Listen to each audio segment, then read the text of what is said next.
গতকাল দুপুর 12টা পর্যন্ত যে তারাতলার গোডাউন নির্মাণের কাজ করছিলেন শ্রমিকরা, রাতারাতি সেটা এখন ধ্বংসস্তূপে পরিণত হয়েছে।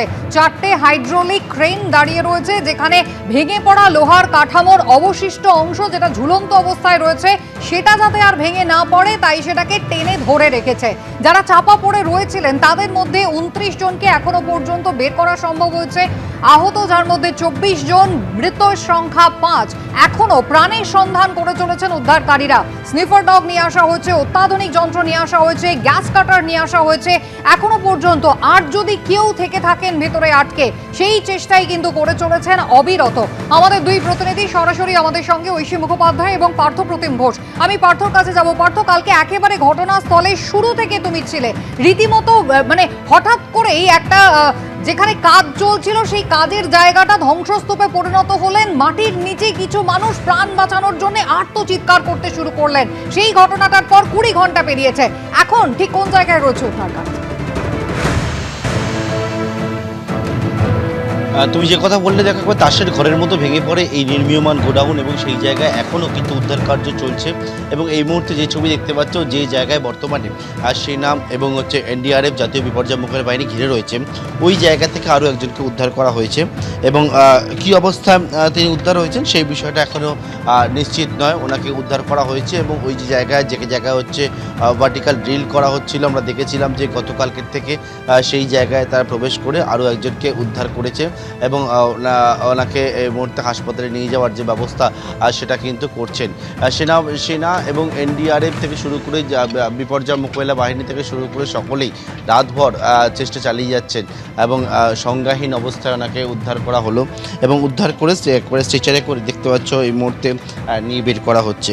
গতকালকে থেকে আমরা দেখেছি সকাল থেকে যখন উদ্ধারকারী দল যুদ্ধকারী তৎপরতা এই উদ্ধার কার্য শুরু করেছিলেন, তারপর একেবারে কিন্তু অত্যন্ত বড় চ্যালেঞ্জ ছিল তাদের কাছে উদ্ধার কার্য সম্পন্ন করা।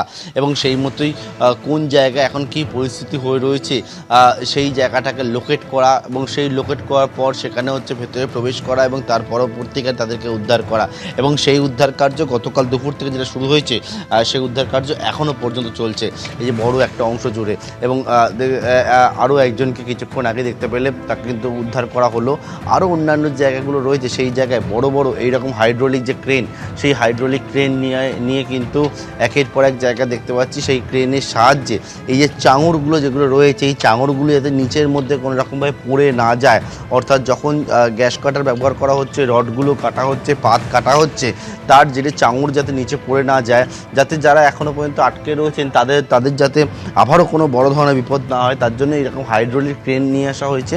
আমার সহকর্মী অভিজিৎ দত্তকে দেখাতে বলছি, এই হাইড্রোলিক ক্রেনের সাহায্যে একবারে টান দেওয়া হয়েছে, সেটা হচ্ছে চাঙড়গুলোকে টান দিয়ে রাখা হয়েছে, যাতে এইগুলো একেবারে যে ওপরের যে ঢালাইয়ের অংশ সেটা নিচে পড়ে না যায়।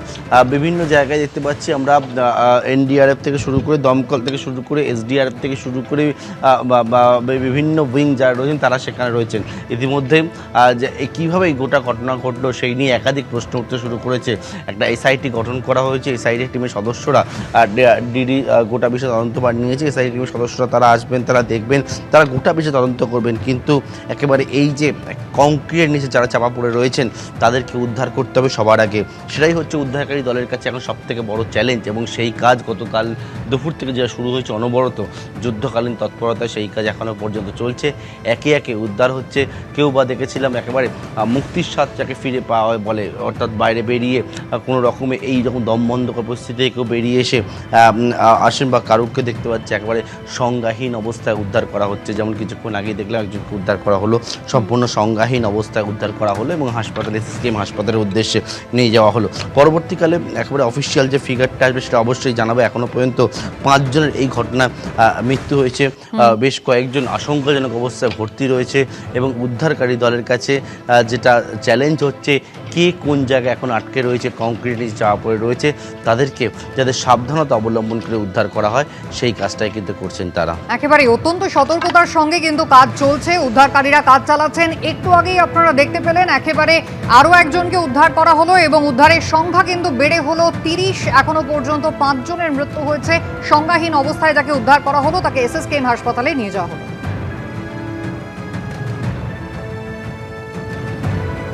এবিপি আনন্দ, এগিয়ে থাকে, এগিয়ে রাখে।